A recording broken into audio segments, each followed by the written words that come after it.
Olha, o começo do ano tem sido de preocupação e medo para os moradores do leste de Minas Gerais. Um surto de febre amarela já matou 25 pessoas na região, segundo o Ministério da Saúde. Os repórteres Thiago Eltz e Fernando Ferro foram até a cidade de Ladainha, o local com mais mortes. E o Dr. Drauzio Varela, que já teve febre amarela, alerta para os cuidados que a população deve tomar.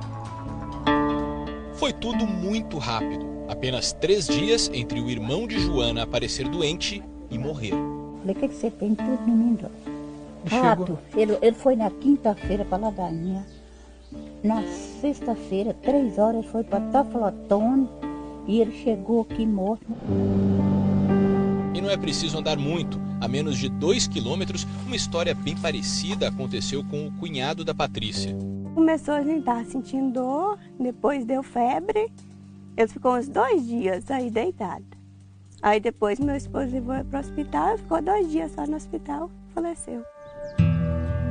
Estamos em Ladainha, município do Nordeste de Minas. Aqui foram registrados os primeiros casos do surto de febre amarela que assusta o estado. A área rural de Ladainha é muito grande. Os moradores vivem bem espalhados, quase sempre assim. Pequenas propriedades que são ligadas por estradas de terra como essa daqui. Pouquíssima coisa tira a tranquilidade dessas pessoas, mas foi justamente em lugares como esse que a febre amarela fez o maior número de vítimas.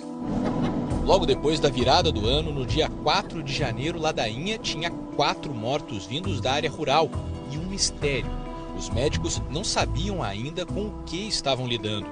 Os pacientes evoluíram muito rápido dentro do hospital e já chegaram graves. O paciente chegou sangrando, morreu. Com evolução muito rápida, 3, 4 horas, morreu. Para uma cidade pequena, sem suporte, foi assim, uma guerra. Os casos mais graves foram mandados para Teófilo Otoni, cidade com hospital de referência para a região. No início, nós tivemos praticamente 100% de mortalidade dos pacientes graves que chegaram. Antes que os laboratórios pudessem confirmar o que estava acontecendo, veio das matas o recado que faltava para fechar o diagnóstico. A hipótese principal é que fosse dengue hemorrágico. Mas como essas pessoas estavam morrendo com muita rapidez, não batia com a evolução da dengue. Então, confirmou algumas notícias de macacos mortos naquela região. Os macacos mortos são o primeiro indício da febre amarela, que tem 2 formas de transmissão, a silvestre e a urbana. Na silvestre, a transmissão acontece através da picada dos mosquitos dos gêneros Hemagogos e Sabetes, que vivem nas matas. Eles pegam o vírus ao picar animais infectados, especialmente macacos. O ciclo é de um macaco para o mosquito e de volta para outro macaco. Num surto, o homem pode ser picado pelo mosquito e pegar a doença. Já a febre amarela urbana é transmitida pelo Aedes aegypti, o mesmo mosquito da dengue. Nesse caso, o mosquito pega o vírus da febre amarela quando pica um ser humano já contaminado. Aí o ciclo vai do homem para o mosquito e de volta para o homem. Até agora, todos os casos registrados no Brasil são de febre amarela silvestre. Há 75 anos, o país não tem casos de febre amarela urbana. Esse tipo urbano é muito mais grave, porque atinge a cidade, enquanto que na febre amarela selvagem fica restrito a algumas dezenas de casos, que é sempre uma infelicidade, mas não tem a proporção de uma febre amarela urbana. Vale dizer que o macaco não é vilão nessa história, é mais uma vítima do vírus. Macacos são sentinelas, são anjos da guarda avisando, olha, chegou o vírus aqui. Os primatas estão vivendo uma verdadeira epidemia, estão morrendo provavelmente aos milhares nas matas de Minas e Espírito Santo. Nessa região vivem 5 espécies de primatas ameaçados de extinção. É uma situação realmente muito grave, muito preocupante. Até agora foram registrados 272 casos suspeitos de febre amarela em 38 municípios de Minas, segundo o Ministério da Saúde. São 71 mortes suspeitas, 25 já confirmadas. Só Ladainha tem 17 mortes suspeitas, com 8 já confirmadas. Estados vizinhos a Minas Gerais também estão investigando ocorrências. No Espírito Santo existem 11 casos suspeitos. Em São Paulo são 6. 4 deles, pessoas que tinham viajado para Minas e que morreram ao voltar. O Ministério da Saúde está reforçando o envio de vacina. Para Minas Gerais, 2.400.000 doses a mais de vacina. Para o Espírito Santo, 500.000 doses. para o sul da Bahia 400 mil doses e para o Rio de Janeiro 350 mil doses, totalizando 3,5 milhões de doses a mais de vacinas. Foi justamente a falta de vacina que fez o Dr. Drauzio Varella chegar perto da morte em 2004.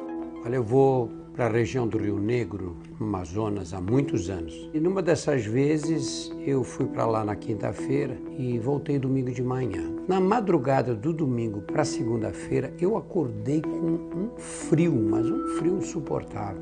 Depois veio a febre, fiquei cansado, tive que deitar. E na quinta-feira fiquei muito mal. Fui internado e aí no sábado eu recebi o diagnóstico de febre amarela. Começa com febre alta, dores musculares. Isso dura normalmente 3 dias e a partir daí você tem um grupo grande de pessoas que começa a melhorar e fica boa, como com a dengue, igualzinho. E você tem outro grupo que tem as complicações da febre amarela.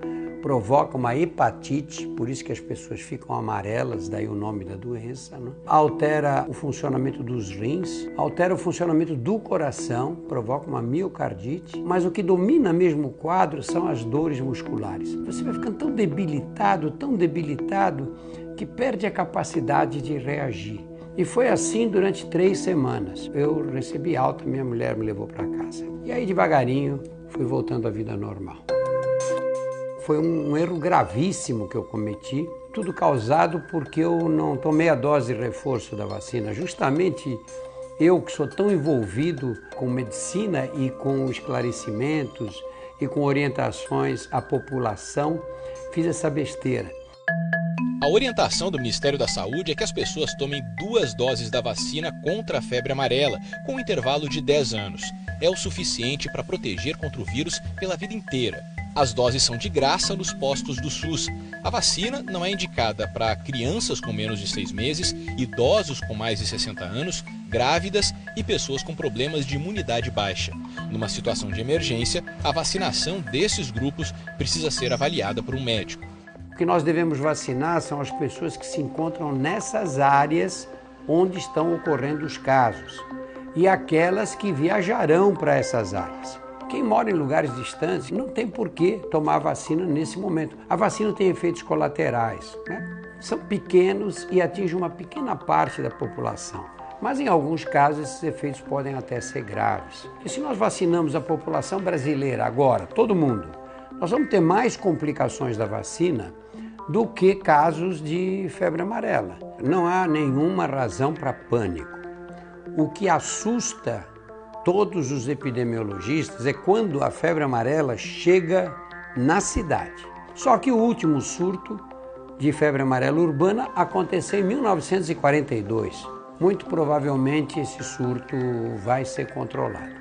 Agora, quem está na região tem que tomar as precauções, que são a vacina e, além dela, a proteção contra as picadas de mosquitos. Nesse final de semana, os casos suspeitos em Ladainha começaram a diminuir. É o efeito da vacinação em massa. O pessoal ficou assustado? Claro, né? Porque ficou morrendo gente assim. A ideia é vacinar todo mundo, porque a doença é imunizada, é resolvida com a vacina. Leva 10 dias para ter resultado, mas não tem outra alternativa.